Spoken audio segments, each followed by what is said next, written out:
Bismillahirrahmanirrahim.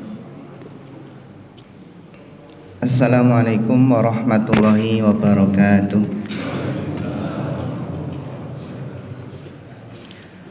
Innal hamdalillah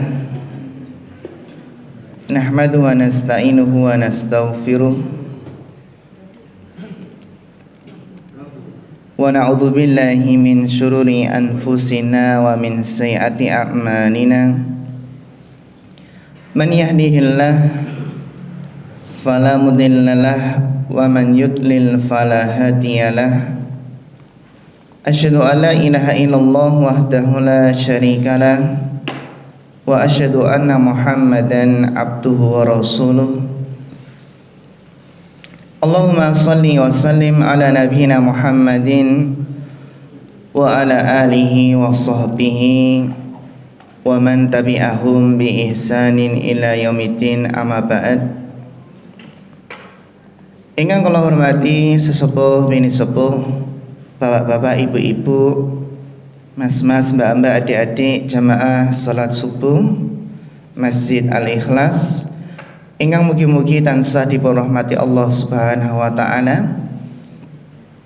Alhamdulillah, kita bersyukur kepada Allah di pagi hari ini masih diberikan kesehatan, meskipun sebagian saudara kita ada yang sakit, ada yang kurang enak badan. Semoga Allah Subhanahu wa taala memberikan kepada kita semua sehat walafiat, panjang umur, rezeki ingkang berkah, awet anggenipun momong anak putu nggih Pak Bu nggih. Amin ya rabbal alamin. Alhamdulillah, di pekan pertama ini kita akan kembali melanjutkan kajian kita tentang tazkiyatun nufus. Tazkiyatun nufus yang berkaitan dengan pensucian jiwa. Kita masih dalam pembahasan perjalanan menuju akhirat, yaitu perjalanan menuju surga, yang ternyata seseorang itu di dalam melakukan perjalanan menuju surga niku banyak rintangannya Pak Bu, banyak halangannya. Di antara rintangan yang terbesar itu ternyata ada di dalam diri kita sendiri. Kira-kira rintangan apa niku? Ya, ada dalam diri kita sendiri.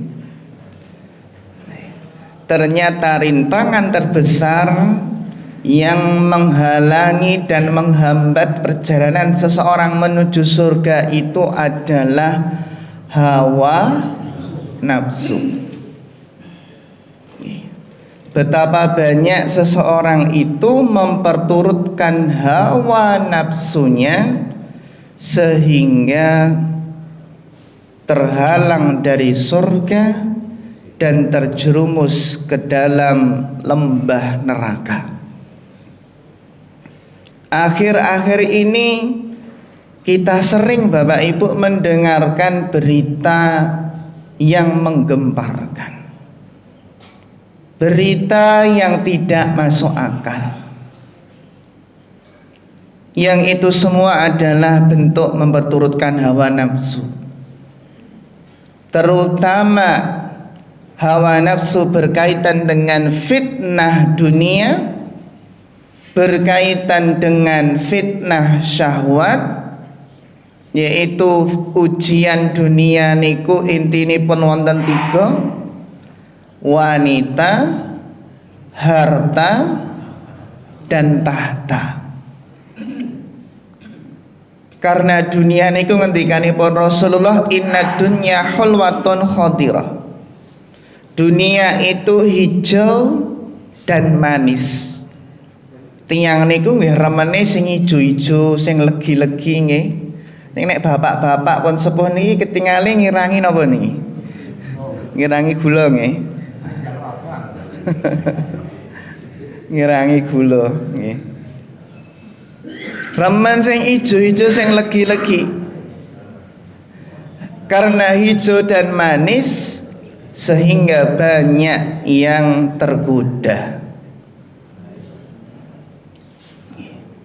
Bapak Ibu yang dirahmati Allah, banyak kisah-kisah yang kita dengar bagaimana akibat dari memperturutkan hawa nafsu. Ini bisa menimpa siapa saja, bahkan yang diustadkan, yang dikiaikan, bahkan yang dikatakan ahli ilmu, yang dikatakan hafid Quran. Enten mboten Pak, yang dikatakan ustadz tirosipun hafalanipun 30 juz tapi melakukan tindakan pelecehan seksual. Wonten nggih? Wonten. Kurbanipun pinten, Pak? Pinten? Upun tambah sakniki. Nek kula pikantuk berita niku tesih kalih dosa. Sakniki pun tambah 31. Lulusan pondok. Sing tidak masuk akal, ustadz tersebut sudah punya istri, dereng? Sudah. Anaknya berapa? 6 ya, anaknya 6. Yo ngisi kajian. Ngisi nggih? Ngisi. Nggih imam. Nah imam tarawih niku dawa-dawa. Kira-kira ada yang salah letaknya di mana ini, Pak? Memperturutkan hawa nafsu. Sebenarnya inti masalahnya itu terdapat di dalam hati, yang mana seseorang itu berusaha baik lahir batinnya, dan berusaha jangan sampai dohirnya baik tapi hatinya apa? Batinnya rusak.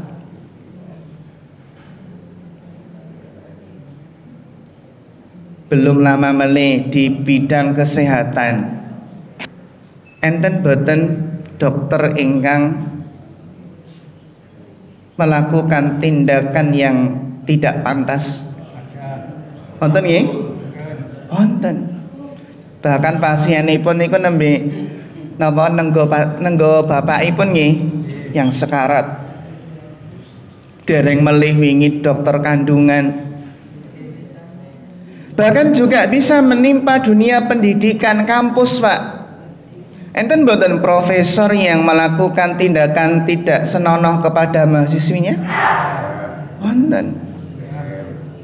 Bahkan iku nembe bimbingan, skripsi, tesis, disertasi. Kok nek bimbingan yang omah wae ya. Aja ning kampus. Nah niki nek ngajak bimbingan apa? Teng Girya terus berarti napa perlu diwaspadai.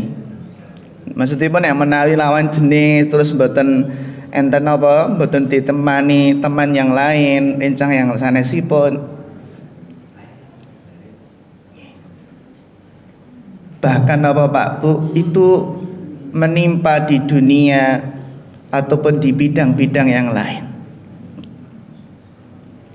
Sebagian ada yang terfitnah dengan wanita, bahkan ada yang terfitnah dengan penyimpangan fitrahnya.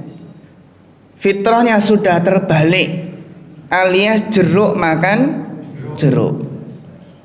Ada yang terfitnah dengan wanita, contohipun pejabat tinggi yang selingkuh enten boten? Oh kathah malan. Akhirnya karirnya hancur gara-gara memperturutkan hawa nafsu. Belum lagi fitnah harta. Enten mboten Pak Bu hakim yang kena riswah suap? Banyak malah nggih. Sehingga ibaratipun nggih 3 hakim, yang 2 masuk neraka, yang 1 masuk surga. Penegak hukum saja bisa kena napa? Suap. Niki fitnah napa? Fitnah harta. Napa malih nek nyambut damelipun di tempat-tempat yang basah, ekonomi baru susah. Nggih, ekonomi baru susah nggih, utange kathah nggih. Dereng melih nek anak bojo niku nyuwun apa? Nyuwun neka-neka. aneh-aneh, akhirnya terdorong untuk maling uang rakyat. Enten betul Mbak, yang dikatakan yang mulia ning maling. Wonten nggih? Wonten. Ada juga yang terfitnah dengan tahta. Yang terfitnah dengan tahta niku menghalalkan segala cara. Wingi ramenipun nalikanipun nggih pileg niku napa? Pilkada. Sedanten menghalalkan segala cara, bahkan dengan praktek-praktek suap, praktek-praktek kecurangan, semuanya demi napa? Tahta. Tiang niku nek pun pikantuk harta, sudah kaya biasanya pengen apa? Tahta. Ini penghalang terbesar seseorang masuk surga. Napa Pak Bu? Memperturutkan hawa nafsu. Sebagaimana Allah Ta'ala berfirman, wa amma man khofa maqama rabbih wa nahan nafsa 'anil hawa fa innal jannata hiyal ma'wa.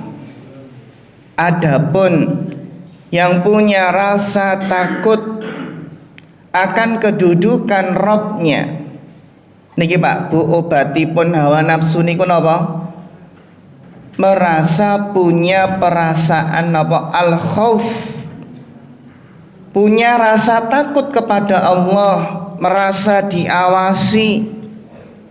Niki bekal yang terpenting. Amargi tiyang niku nek mboten gadhahi ketakwaan, mboten gadhahi rasa takut, merasa nggak ada yang tahu, merasa mboten konangan, akhiripun apa? Ketagihan dan kecanduan dan susah bertobat. Karena sifat orang yang sudah terjerumus ke dalam maksiat terlalu dalam Pak Bu, niku ngendikanipun Al-Imam Ibnu Qayyim, dia sudah terpenjara oleh syahwatnya, dimabuk syahwatnya, bahkan dia ibaratipun sudah menjadi tawanan setan. Wis ditawan setan, sudah jadi penjara syahwat, sehingga apa? Susah tobat. Coba nek kita bayangkan kasus-kasus menika Pak, bertahun-tahun sejak tahun 2000. Niku konangan dereng niku sampai tahun 2000, tahun berikutnya. Janjane pernah konangan ning meneng bae ora dilaporke. Polisi akhiripun pindah kerja terus napa? Dadi korban malih. Bertahun-tahun Pak kejadian. Yang kasus juga profesor juga demikian, bertahun-tahun. Merasa aman karena nggak ketahuan. Padahal kaidah sudah mengatakan apa? Sepandai-pandai tupai meloncat, jatuh juga. Sepandai-pandai menyimpan rapat-rapat bangkai niku disimpan, akhirnya apa Pak Bu? Tercium juga, tercium baunya. Dan ini biasanya pun ngoten nek tiyang niku merasa aman, wis korupsi nyaman nih, korupsi ora bakal ketahuan, akhirnya terbongkar juga. Bapak Ibu yang dirahmati Allah Subhanahu wa taala. Terus pun titi yang menika intinipun nek pengen mlebet swarga menika harus berlatih menundukkan hawa nafsu. Dan itu berat. Kita saja kalau dihadapkan ujian yang berat tersebut belum tentu selamat. Contoh gampilipun Pak, bagaimana kalau kita itu dihadapkan kondisi keadaan seperti Nabi Yusuf? Kira-kira selamat mboten? Digodho wong ayu, wong sugih, nggadahi kedudukan, sing ngerayu pihak wanita, punya kekuasaan, lawangi ditutup bahkan berlapis niku. Nggak ada orang yang curiga karena itu adalah pelayannya. Pripun Mbak kira-kira kalau di hadapan seperti itu? Ini akhafullah napa ahlan wa sahlan? Berat. Tapi karena Yusuf itu adalah hamba pilihan Allah, Nabi Yusuf punya keikhlasan, punya rasa takut kepada Allah, maka berhasil mengendalikan hawa nafsunya. Padahal dalam ayat walaqad hammat bihi wa hamma biha, mulai tergerak, Pak. Keinginan itu mulai tergerak. Kalau seandainya tidak Allah selamatkan, terjadilah apa yang terjadi. Contoh malih, Pak, nek tiyang niku dihadapkan punya jabatan, punya harta, punya anak buah kathah, punya fasilitas untuk selingkuh, untuk berzina, itu nggih berat. Belum tentu seseorang itu akan selamat. Sehingga apa? Bapak Ibu yang dirahmati Allah Subhanahu wa taala, Al-Imam Ibnu Qayyim niku menjelaskan supados tiyang niku saged ngerem nek menawi hawa nafsu niku bergejolak ngajak kepada maksiat, maka kaidah umum mengendalikan hawa nafsu adalah konsultasi. Mengkonsultasikan kepada dua dewan pertimbangan jiwa. Napa, Pak? Dewan pertimbangan hawa nafsu niku napa?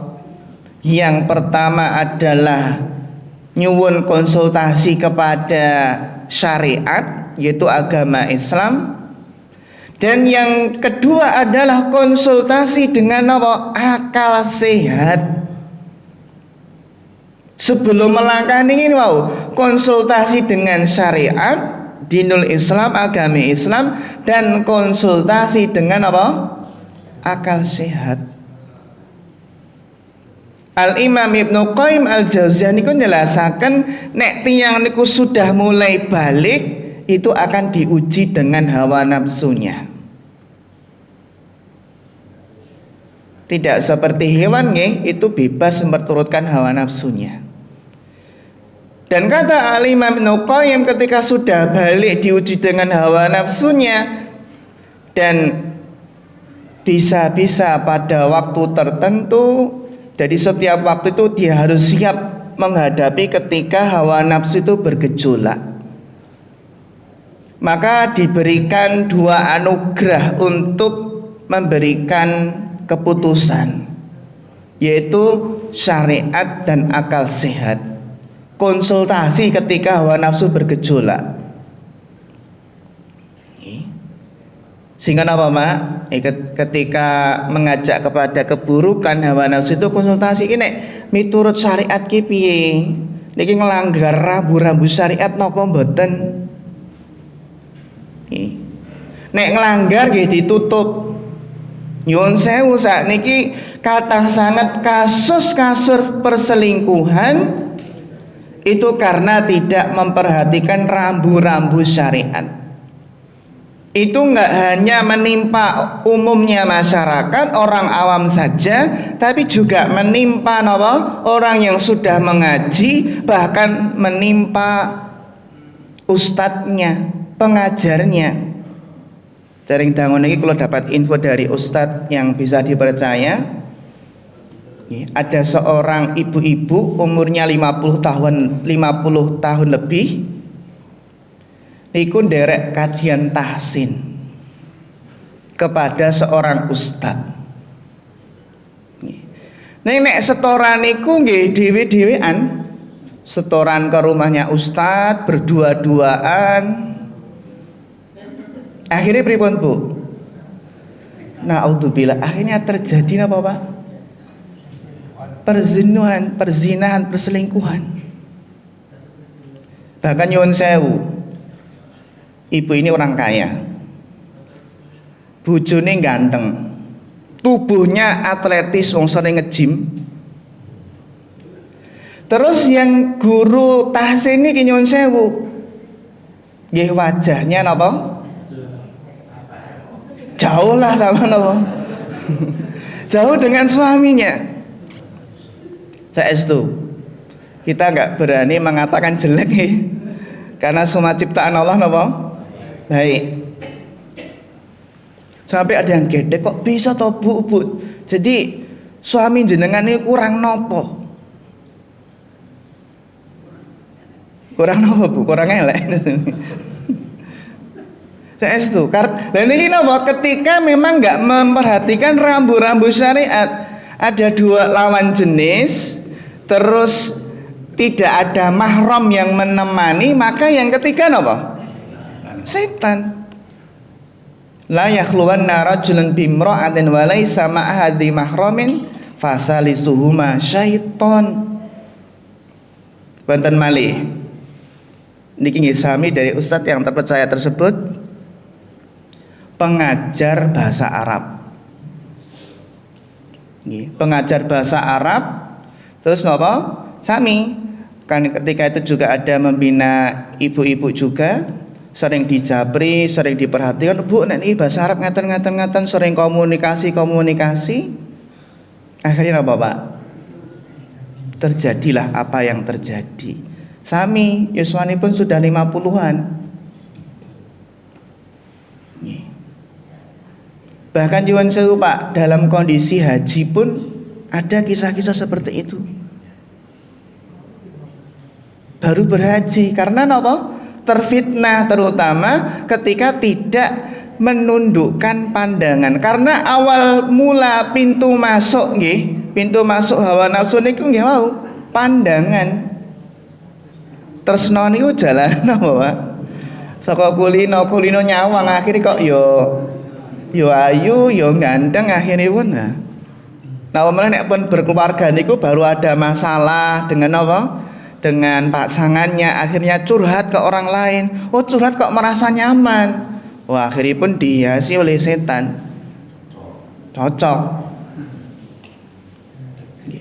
Sehingga nek menawi wonten ajakan hawa nafsu niku nggih diperhatikan rambu-rambu syariat. Nek aku setoran dhewean karo ustaz ini nek miturut syariat pripun? Ya enggak boleh berdua-duaan dengan yang bukan mahram. Dan ini termasuk Pak Ustadz, Kiai kok saged melakukan tindakan pelecehan kepada santriwati karena memang bebas, gak ada apa? Gak ada jarak, gak diperhatikan rambu-rambu syariatnya. Niki terus nyuwun pertimbangan kepada syariat, kepada syariat Allah, kepada agama ini kalau memandang seperti apa.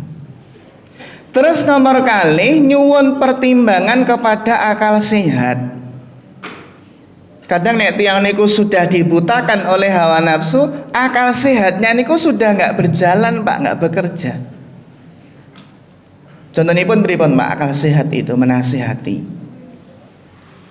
Akal sehat niku akan menasihati, memperturutkan hawa nafsu itu kesenangannya yang dianggap kenikmatan, yang dianggap kelezatan kan ya cuma sebentar, Pak. Senenge ra sepiro wis sithik sebentar, tapi penyesalannya niku napa? Seumur hidup. Bayangkan, Pak, gara-gara memperturutkan hawa nafsu reputasi seseorang jatuh, rusak, hancur berantakan keluarganya gara-gara memperturutkan hawa nafsu yang dianggap kenikmatan padahal semu. Dan niku tiyang niku berpikir akal sehat, mikir ke anake, bojone, pekerjaanipun nggih, karirnya hancur berantakan gara-gara memperturutkan hawa nafsu. Maka niki nggih kata Al-Imam Ibnu Qayyim, penting sangat tiyang menika nyuwun pertimbangan dengan syariat dan akal sehat. Penting nih akal sehat. Oh, paling nggih nikmatnya berapa, cuma berapa menit. Tapi napa, Pak? Dampaknya, dampak buruknya, pengaruhnya niku menjadi penyesalan selama-lamanya. Maka tenan Bapak Ibu nggih ingkang saged kita bahas ing kesempatan menika Insyaallah mangke kita lajengaken perjalananipun ke negeri akhirat. Niki nggih gandeng menyikapi fenomena yang terus nanti muncul berita lagi. Karena niku sedanten memperturutkan apa? Hawa nafsu. Semoga Allah melindungi kita semua dari fitnah dan semoga Allah memberikan keselamatan kepada kita semua. Amin ya rabbal alamin. Fa akhirul kalam wassalamualaikum warahmatullahi wabarakatuh.